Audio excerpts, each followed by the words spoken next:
Well, I'm not going to start yet, but my co-presenter is not here, and she will be here.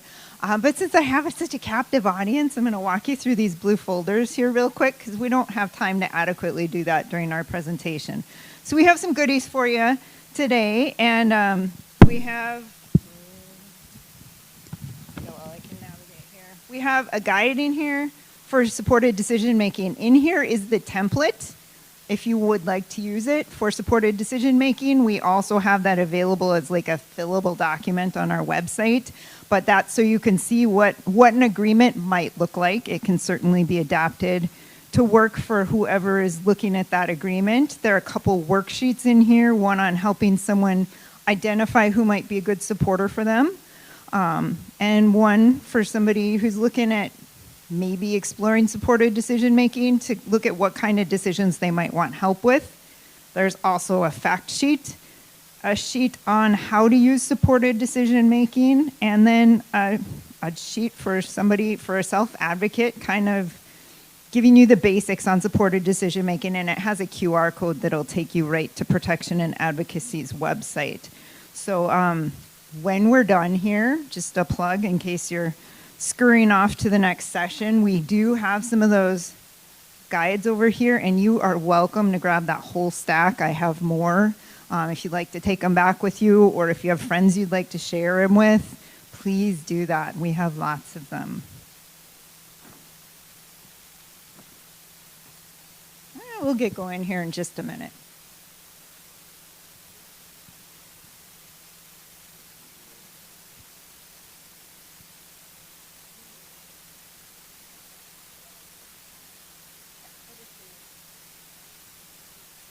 I didn't want to freak you out by talking to me.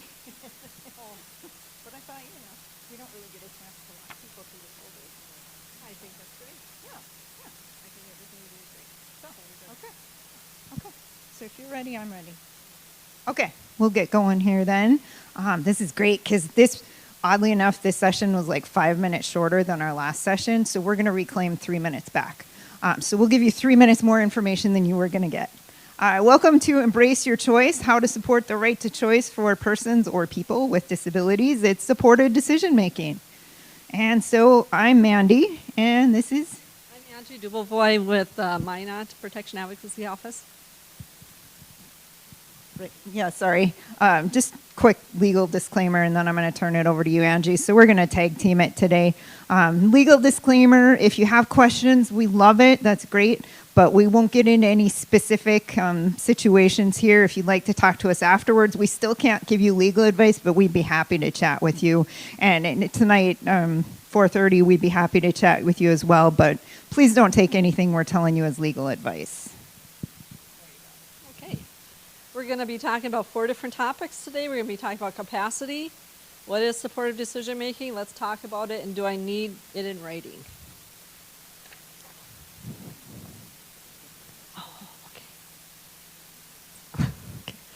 The first part of it is in 2019, it's afternoon, isn't it? Does it feel like you guys ate? And then you're trying to see something and you're saying the wrong thing? You ever have that happen to you? Yeah. Well, anyways, in 2019, North Dakota put into law supportive decision making, and it allows people to make decisions and be able to, it allows people you trust to help you with making decisions and being supportive of you. The first area we're going to talk about is capacity. And the Article 6 of the General Assembly of 1948 states that everyone has a right to recognition everywhere before the law. And that means that if you have rights, you have the right to decide how you want to utilize your rights, how to use them. Okay? And you cannot be your own guardian. And I'm going to just mention this, that a lot of the individuals that I serve or that I work with will tell me, I'm my own guardian, so I can decide this. And I've been telling them, you can't be your own guardian, because a guardian is one person, and they're a guardian to another person. So you're your own decision maker. And so then they just kind of look at me, because they've been saying that probably for their whole life. And so I just want to bring that to your attention.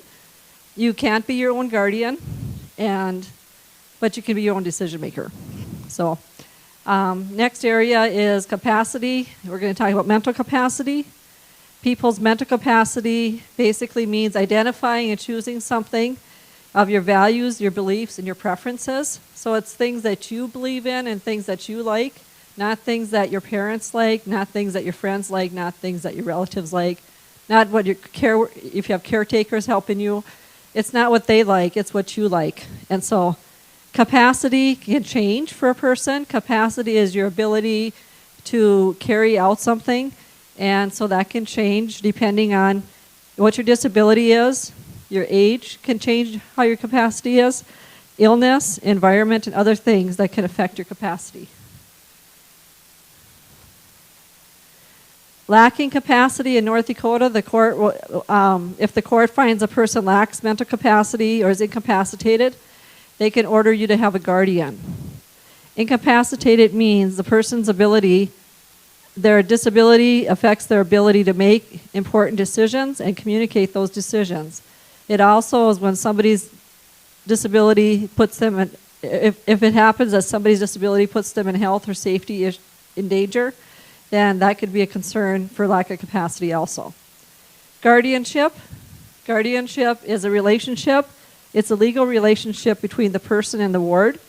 The person, the court appoints the guardian to make decisions for that other person, and that other person, instead of calling them a ward like I've been calling them, we'd like to see people calling them a person subject to guardianship. And I think the word ward, even though I've used it a few times myself because I've heard it so many times, it makes me wonder, is that even a human being? Or is it just like a chair? And if we call them person subject to guardianship, that just sounds so much more like friendly, people friendly, if that makes sense. This means that somebody can legally make decisions for that person. So if you can legally make decisions for somebody, you're basically a substitute decision maker for that person. And I'm going to have Mandy do this one because she's wonderful at it. Thank you. I do. So just like the cakes up here, one is whole and that would represent a full guardianship. In a full guardianship, maybe you're going to see the tiniest of slivers out of there at times. People usually keep a few rights that vote to have a driver's license to marry. But a lot of times you're going to see guardianships, and when they're full, all the check boxes will be checked: health and financial and legal. And so the effect of that, a full guardianship, is that person subject to guardianship, who we are renaming from a ward. I love the way Angie explained that. It's very person first. To say person subject to guardianship, they don't have legal rights. So we all have legal rights, except for if the court takes them away and puts you in a guardianship.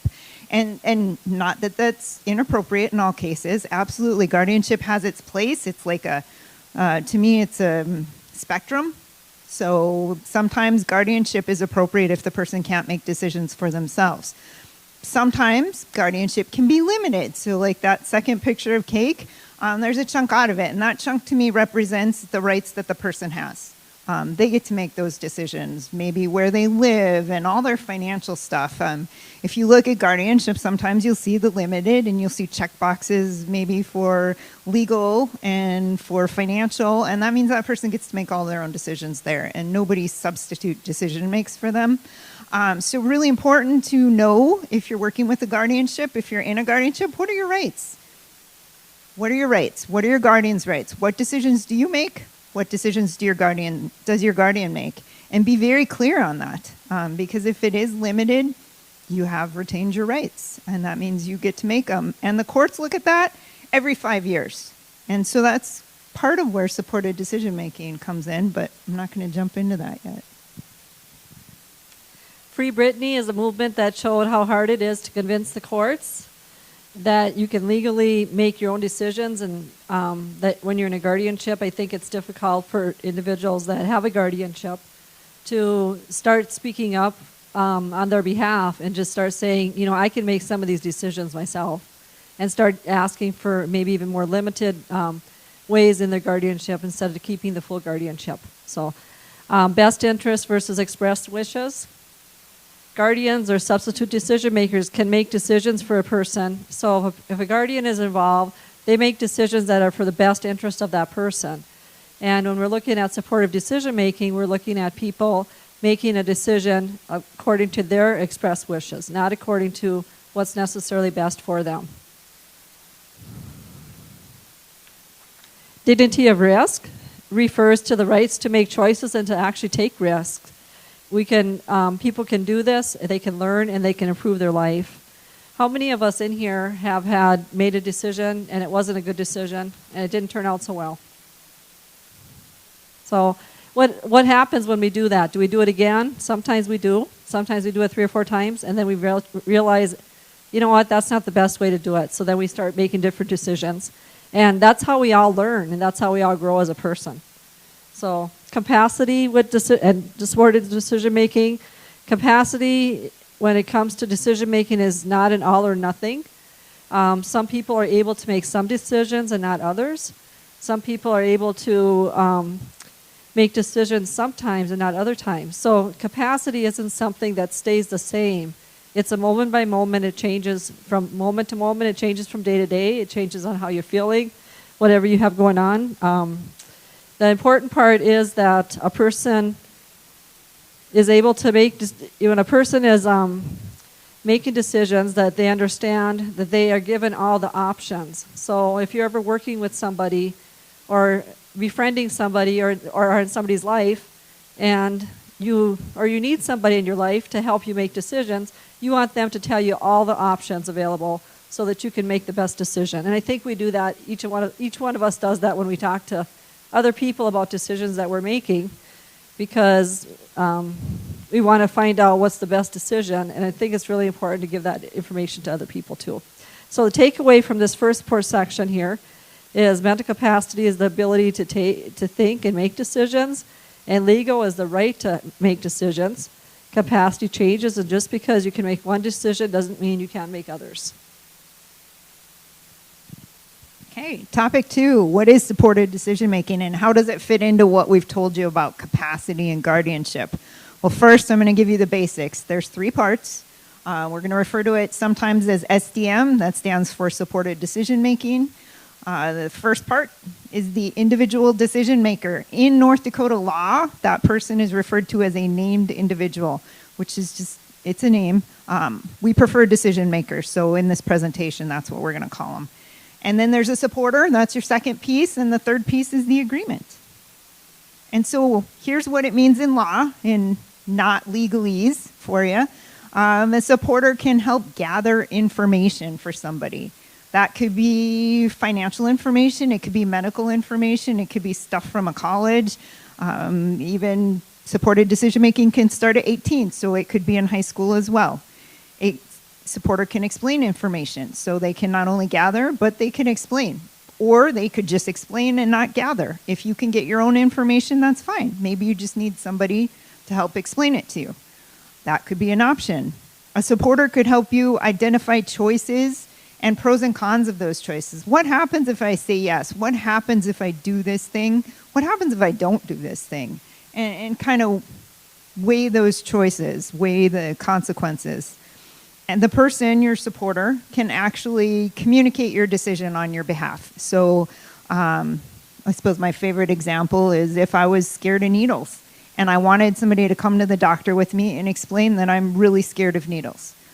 And I don't want to be aware if I'm getting a shot. Like, I don't want to remember that or be aware of that. They can communicate that on my behalf, my supporter could. But when it comes down to if they say, well, does she want to do this? They shouldn't be asking my supporter that. They ask me that. Do you want to do that? But that supporter can tell them what I tell them to tell them, that I'm really scared of needles and I've decided I don't want to remember anything to do with needles. So finally, my supporter could come to court, and they could be in a guardianship or conservatorship proceeding or a review proceeding of those things, guardianship or conservatorship, and they could say, hey, Your Honor, have you heard of supported decision making? Here's what it is. Here's what a supporter does. So and it's like a menu. The person can pick and choose all of those things. And so that individual decision maker, they're the person getting help, plain and simple. And like I said, they're the one driving the bus. The menu, they get to choose. So the decision maker decides, number one, do I want help? Some people don't. And supported decision making might not be a good thing for them if they don't want help. So they have to decide, number one, I want help. Number two, who I might want help with, what I want, who I might want help from, what I might want help with, deciding the whole thing. So the architect, the artist, however you want to look at that. So as a decision maker, it's designed to be very person-centered. And when I mean that, the decision maker is really the only person in charge that has a voice here. So that person, my favorite example is if I say I want help choosing where to go to eat tonight. I need somewhere to eat. So I could enter into an agreement with everybody in the room for 3 parts of that decision: where I should go, how I should get there, and helping with my budget. Like where can I afford to eat? Can I go to the bistro? I don't even know if the bistro is still in business, but what can I afford? And so all of you could help me with those 3 aspects of the decision. Or I could pick one person to help me with transportation. I could help one person to help me with my budget. I could ask Angie to help me actually select the restaurant. And I could do separate agreements with each person for that one part of that same decision. And if all of you give me super great suggestions, the budget's spot on, everything's great, I don't have to listen to any of you, even if I have a signed agreement with all of you. I could go out there and whoever's out at the table out there, I could ask them, where should I go to eat? And I could or could not listen to them. And it absolutely doesn't bind me legally as a decision maker with anyone. So it's a beauty. I can ask for help, but I don't have to take it. And it doesn't matter how I communicate as a decision maker. As long as I can communicate, I can use supported decision making. Supporter is plain and simple a helper. So when Russell was talking this morning, I really liked it. He said, how can I help? Like people weren't asking him that. That is what an ideal supporter will say. How can I help you? What do you need from me? Beautiful but sad example that I have to give you is one of my coworkers, not Angie. One of my other coworkers was having a problem right before a presentation on supported decision making that we gave. And so what do? I go up to her and I'm like, whoa, well, you should do this, this, and this. Well, did she ask me for my advice? No. Did I step all over her and tell her what I thought she should do? Yes. Did I come in here and give a supported decision-making presentation after? Yes, but I confessed to that and we talked through it. And I was like, wow, I'm really kind of ashamed of myself. Because what I should have said is, what do you need from me, right? So kind of just in general, this is not for people with disabilities, just a general best practice I've learned. What do you need from me? Not what can I tell you what to do? What unsolicited advice can I give you? No. What do you need from me? Letting that person, just like Russell said, letting him decide what he wants help with, if he wants help. Definitely he wanted some help, and that's great. Maybe we could offer help that we don't know we could offer if we just asked. So a supporter cannot make those decisions. Even if they try to give you advice, they shouldn't be doing anything like that ideally. So that's where, if you're working with somebody who's a supporter, you can help support them. We'll get into that later. But they can't sign documents. They can't make decisions. And so in law, it's a signed, dated, written agreement between the helper and the helpee, the person receiving help and the person giving help. And you can choose all of these areas, or it could be super specific. You don't have to just say, I want a supporter for healthcare. You could say, I want a supporter to help me with my dental needs. Whatever that might be. It could be very, very specific. It could be for a specific medical procedure coming up. That's how very specific it could be. And so if you have these signed agreements or an agreement, it's not proof that you need help making decisions, that you can't make them, that you don't have mental capacity like Angie talked about. Actually, it's presumed under North Dakota law, you're starting at you have capacity. You can use supported decision making, and somebody has to prove that you don't have capacity in order to take away your ability to use it. With that said, if you do have a full guardianship, that would be that evidence that the court would have decided that you don't have capacity. If you have a limited guardianship, you can absolutely use supported decision making in areas where you are the decision maker. So here's where it can be used instead of guardianship. The court should be looking at, is there any other way? Do we have to take away somebody's legal rights, Could we maybe try something different? And so this is something different that you can try. So if you're looking at a situation, looking at guardianship, somebody in a guardianship, if they have some decision-making ability, consider supported decision-making.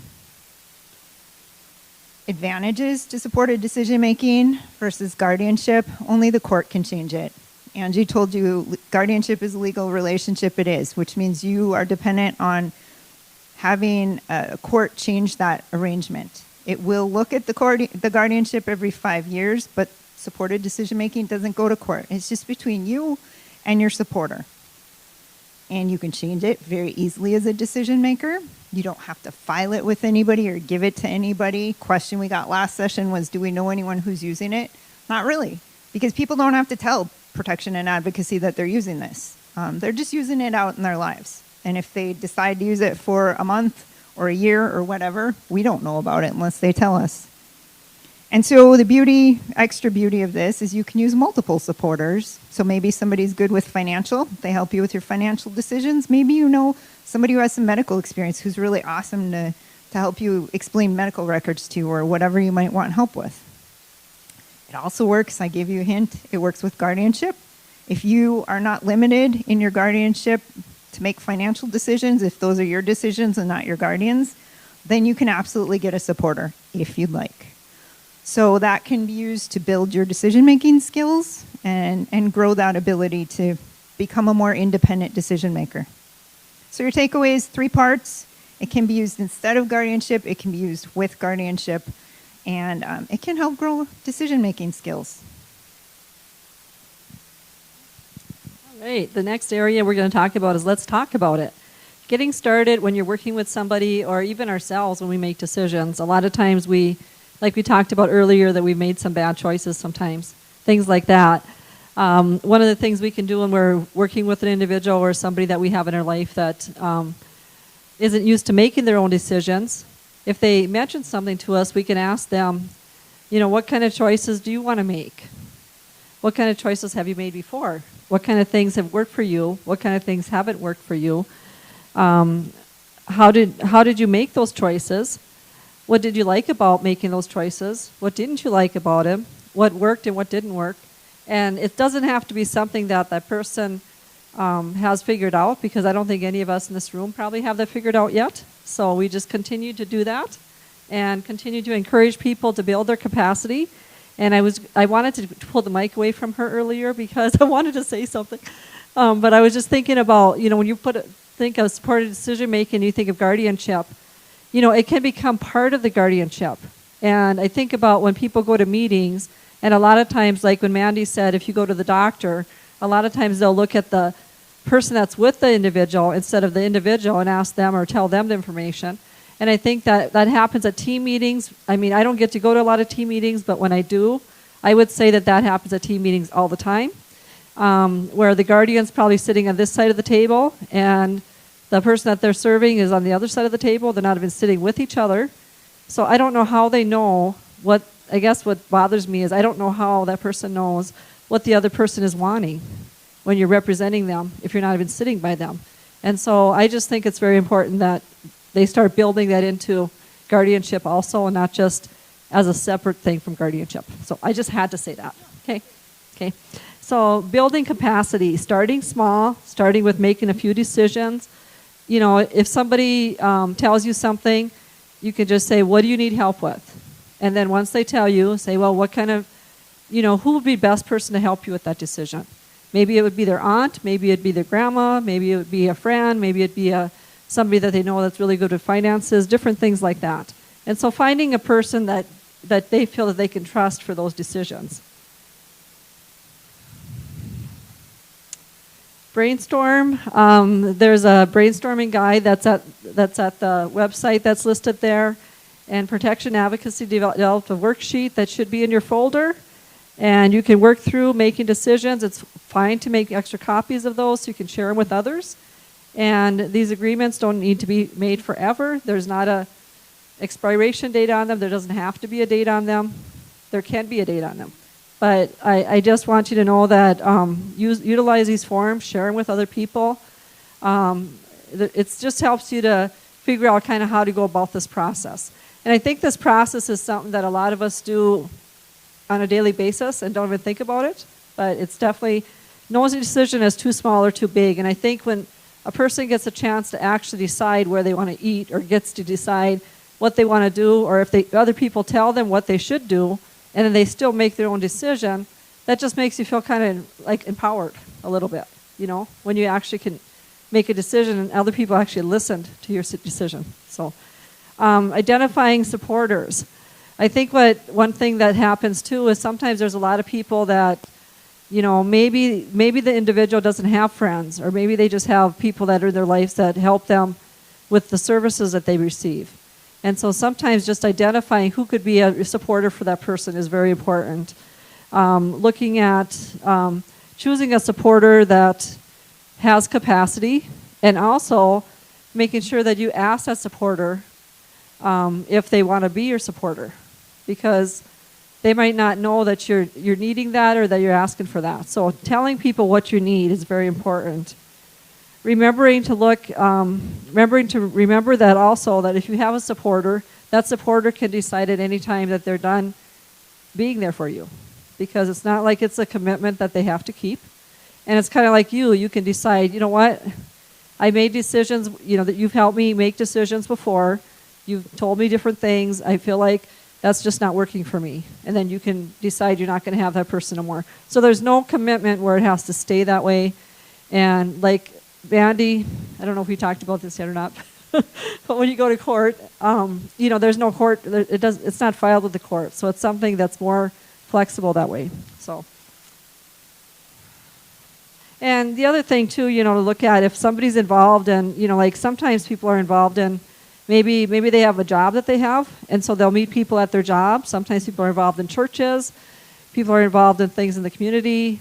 Some of the groups that, the support groups and things that they talked about here just at this conference, those could be people that could become part of your support network. And so figuring out who those supporters are. And the thing is, when somebody's a supporter, you're not the same as a guardian. A guardian is a substitute decision maker. A supporter is a listener. So you're not putting your values and judgments on others, but you're listening to them. And so basically it flips it on its head. You don't have any investment in that decision or result of that decision, but you're there to be a supporter for that person and to talk to them and be available for them.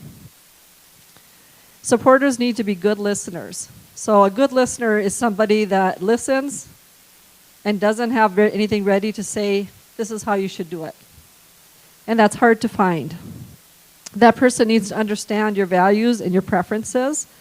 They need to be able to gather information and help you. They need to be able to understand the information, able to follow directions, not being judgmental of you.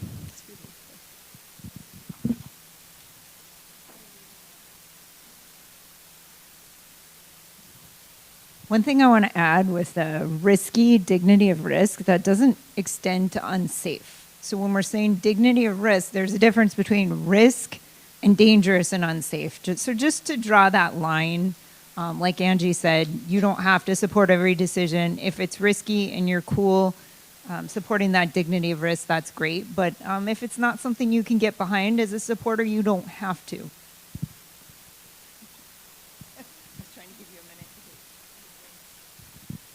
I am so thirsty today. I don't know what happened, but it's good to drink water, right?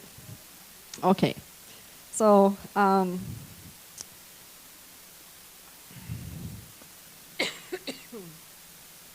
other thing is the ability to, when you're working with somebody, the supporter needs to also be able to clearly communicate your decisions to others. So this person needs to be able to communicate clearly. They need to be able to not have judgment. They need to be a good listener, etc. Know the person that you're working with. Know the individual. Know the best way of communication. Know how they learn the best. Tell the supporter everything that you want them to know, how much time you want to make a decision, and if there is someone else you'd like to talk to about the decision. And consider assistive technology. I think assistive technology there's so many different types of assistive technology out there now that it's important to, as a supporter, if you're a supporter to somebody, to let them know about the different options you have, and to help them seek out different agencies and et cetera that can help them find out what they can get to help them. A support is individualized. So if a person is supporting you, they need to be looking at what your individual wants are and not at what they want. And it's going to be different for each person. Being a supporter is voluntary. It's something that you can choose to do or choose not to do. Remember, the supporter isn't deciding for you what decision you're going to make. They're not deciding what this decision's going to be. They shouldn't be telling you what to do.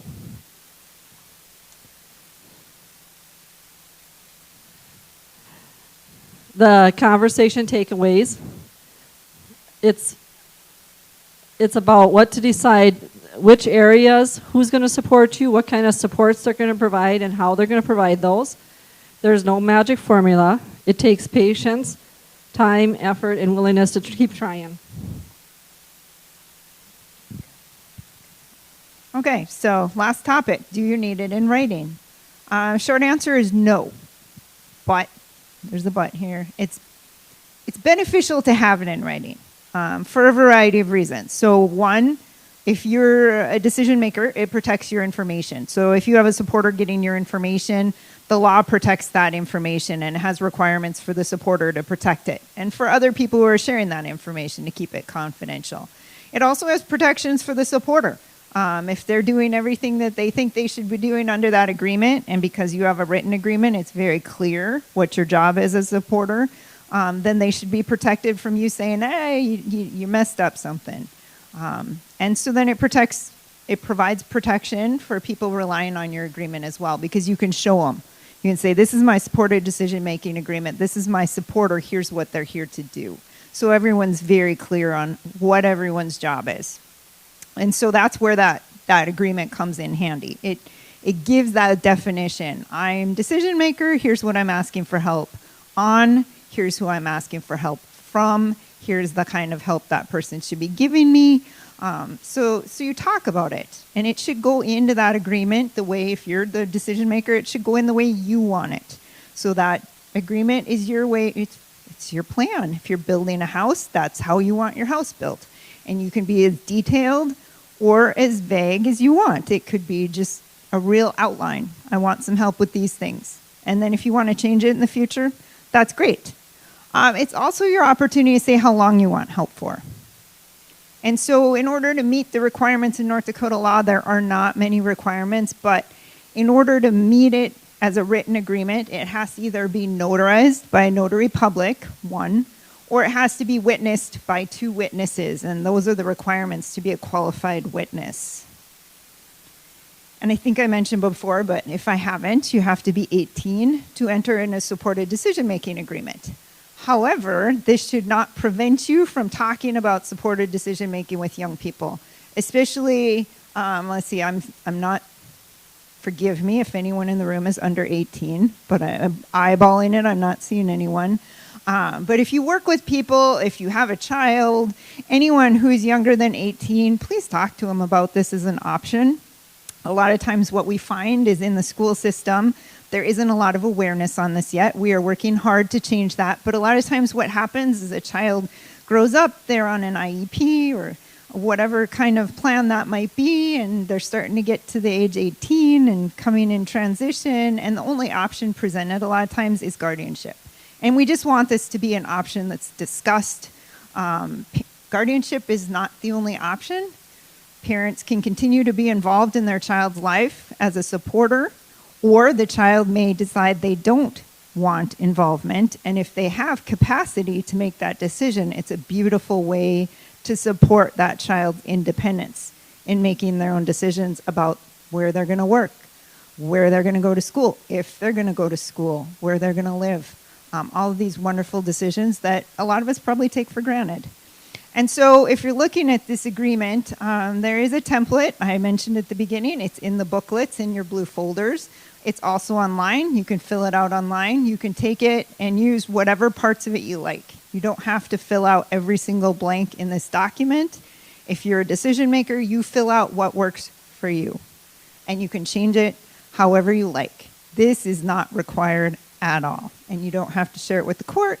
It's only between you and your supporter and anyone else you would share it with, like a doctor's office or college, whatever that might be.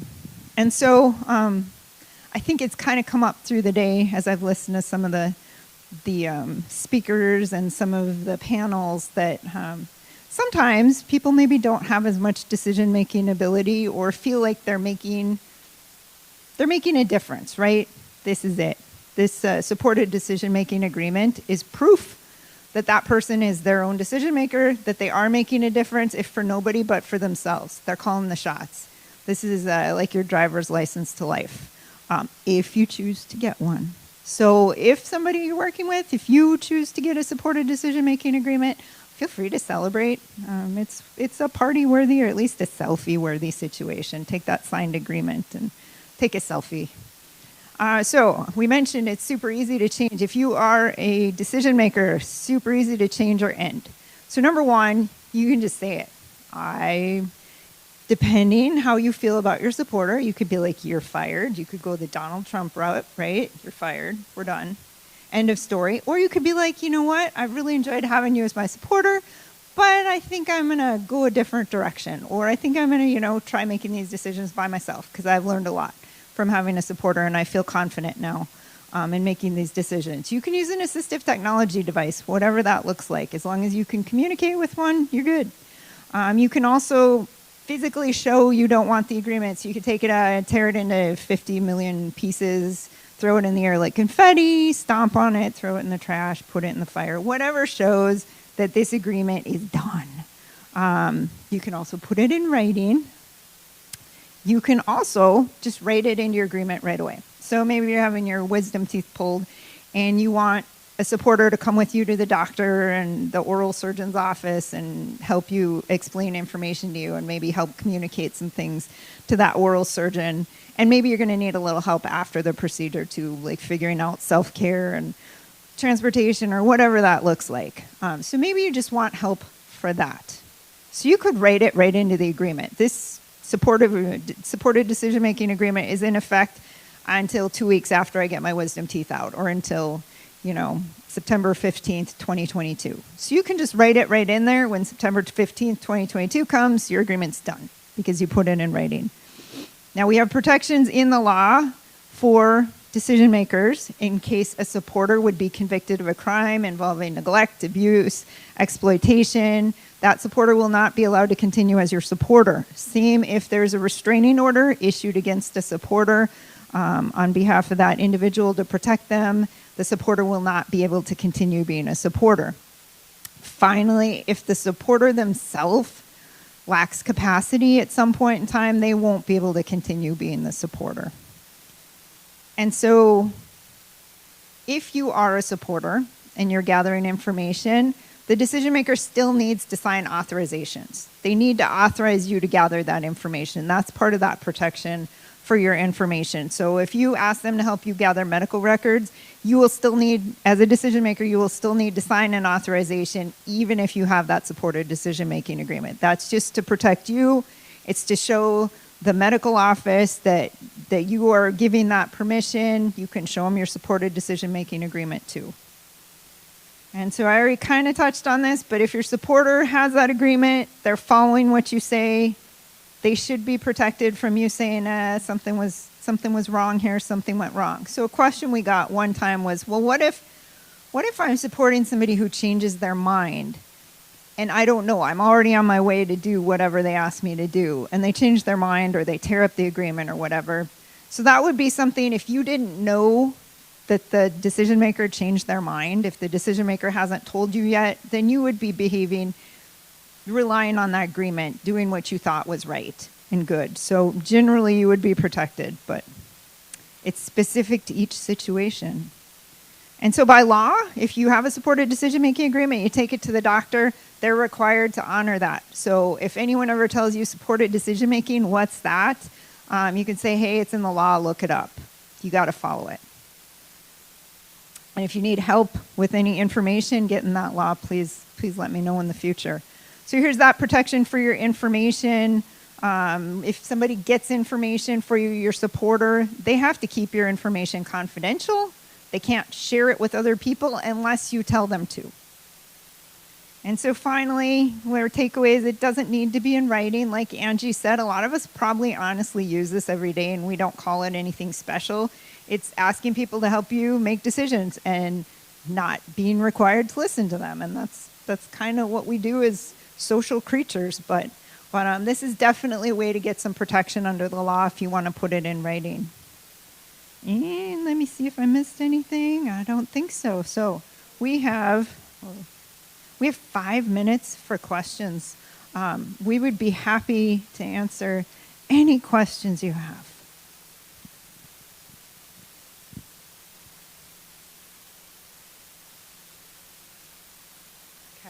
Okay. So I'm prepared for this.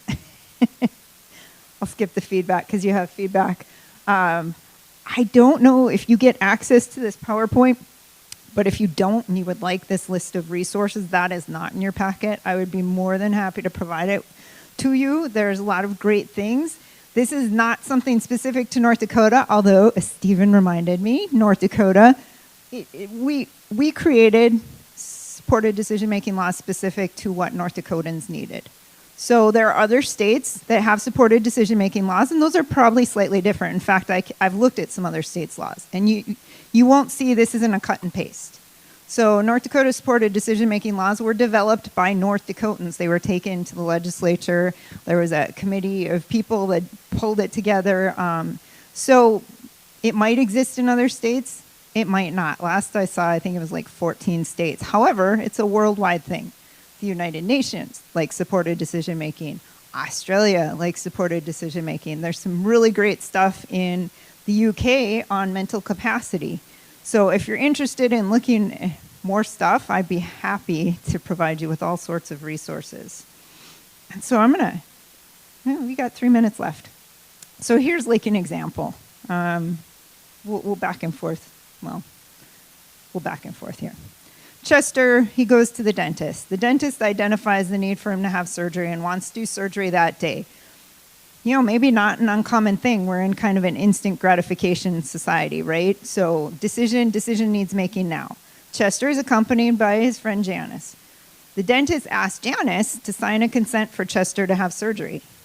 Janice is not Chester's guardian, so what should she do?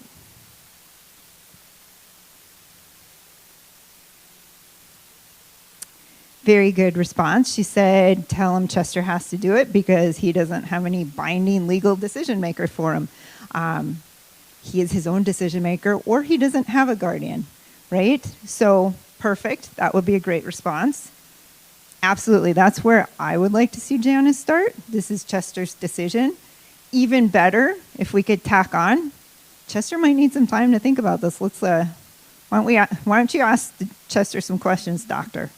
Why don't you see what he needs to make this decision? How can I help you? What do you need from me? So we're coming back to that. So Janice asks, she can prompt if she needs to. Chester, do you want some time to think about it? Do you want somebody to talk to about this? Do you want to talk to me about it? Do you want to see if the doctor can go see his next patient and come back and check in with us? Would you like some printed information? Would you like the doctor to show you what this procedure is going to look like? Would you like to see the operating room? It could go on, right? Could we do it another day, right? Does it have to be done today? So Janice could just ask if she wanted, if Chester could have a room and write down some of these things, or maybe he's got some things going through his head already that he wants to ask the doctor. So it's always cool to put a hard stop on that. Hold up there. Hold up. Let's see if we're ready to make that decision. And so some things Janice could do in this situation. She could review the surgery form if Chester wants her to. She could ask if he's had surgery before and kind of prompt some discussion there. She could ask him if he wants to talk to somebody else and ask him if he wants to have the surgery, along with any or all of those other things that Angie and I threw out. So the big takeaway, there's no decision maker other than Chester in that room. It's his. He doesn't have to make it unless maybe it's in a very emergent situation where the law or the doctor would overrule this. I'm not talking about that kind of situation. Talking about, it would be a good idea for you to have this surgery today, Chester, but it doesn't have to be done today. So even if there is a guardian, you use those same things to empower Chester to make that decision. Even if Janice was his guardian, she could do the exact same thing as she would have done as his supporter or not supporter. With that understanding that she would be the ultimate decision maker, but in a lot of these situations, I would hope as a guardian, you wouldn't want to make that decision without having that big discussion with Chester, that you wouldn't want to exercise that power over somebody else who has some decision-making ability, or at least capacity to understand and talk about things. So our big takeaway, think about who makes decisions, how decisions are made, and how we can support decision-making in our lives. Asking people what they need help with. Right. Okay.